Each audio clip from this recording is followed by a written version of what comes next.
What's up, everybody? Matt Kajeski here, back again with the Odd Shopper channel. And today we are here to talk about the college basketball national championship game from a betting perspective. Before we get going, make sure to hit that thumbs up button, subscribe to the channel, and hit the notification bell so knowing this and all other content goes live. If you're listening on podcast, please leave a rating and review. That helps us a ton. And we are brought to you by Bet365. One of the best ways we can create an edge for ourselves in the sports betting market is to take advantage of these promos. Bigger than any edge we're going to find in game, a lot of these books are just essentially giving away free money, and that's what Bet365 is doing. Right now, when you click the link in the video description below, make your first deposit and make a wager of $1. Yes, just $1. You're going to be paid out $200 in the form of bonus bets. Again, a deposit's required. Bonus bets are added to your bonus bet balance. Terms and conditions apply. The legal age for gambling in most states is 21 plus. If you or someone you know has a gambling problem, please call or text 1-800-GAMBLER. This is only available in New Jersey, Colorado, Ohio, and Virginia. All right. Very, very bittersweet day as the college basketball season comes to an end, but had a solid weekend.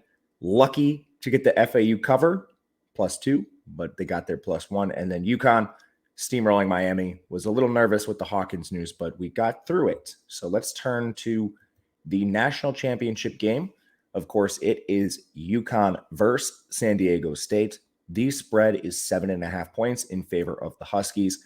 The total in this game is at 132.5.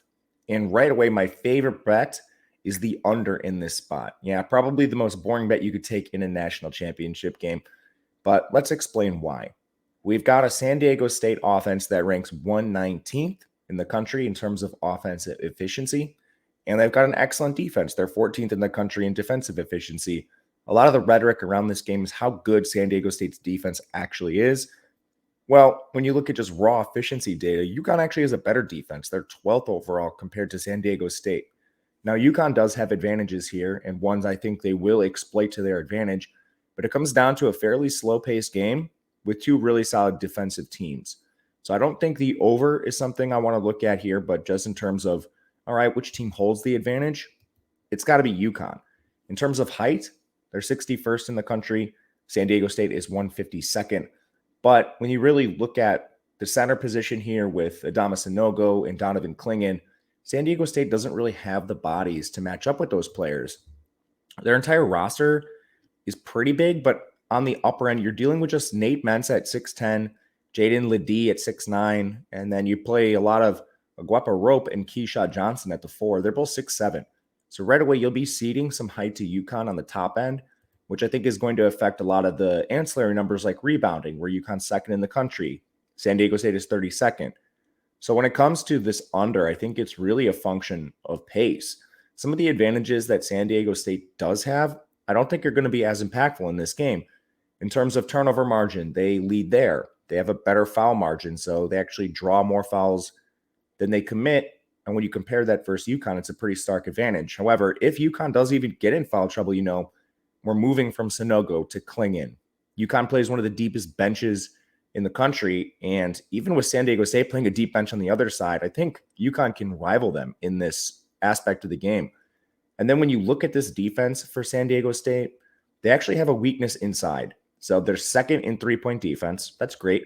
Should be able to neutralize UConn, who ranks 35th in three-point attempts, 59th in three-point percentage. But you're still dealing with Clingan and Sanogo on the inside. San Diego State 153 in interior defense. They're facing UConn, who's, again, top 50 in two-point percentage with their two studs on the inside. Now, this is going to be a slow-paced game. San Diego State plays really slow themselves, 68.5 possessions. UConn is right about average in terms of pace, so we're expecting below average pace, two elite defenses, and one offense that can't score. 132, it's a lot of points here. And plus, we've seen UConn in a couple of these matchups so far in the tournament. So just looking back at who they've played, they held Miami to 59 points. That's a fast-paced team. They held Gonzaga to 54, another fast-paced team. Arkansas scored 65 on them. They play at the speed of light. St. Mary's is a slow team, 55 points. The game only went to 125 total in one of the slower games of the tournament so far. We're expecting something closer to the St. Mary's pace. So for me, Under 132.5 is where we will look in the betting markets. But just one game. Thank you guys for watching all season. In the comment section, let me know what you think of this game. If there's anything else you like, maybe a spread, a total, a player prop, I'd love to hear it. Otherwise, we'll be back again soon with more betting content. Not sure where we will go in the off season, but thank you guys for being here the whole season. If you want to reach out on Twitter, I'm available at Matt_Gajeski. Until next time, good luck, and we'll see you then.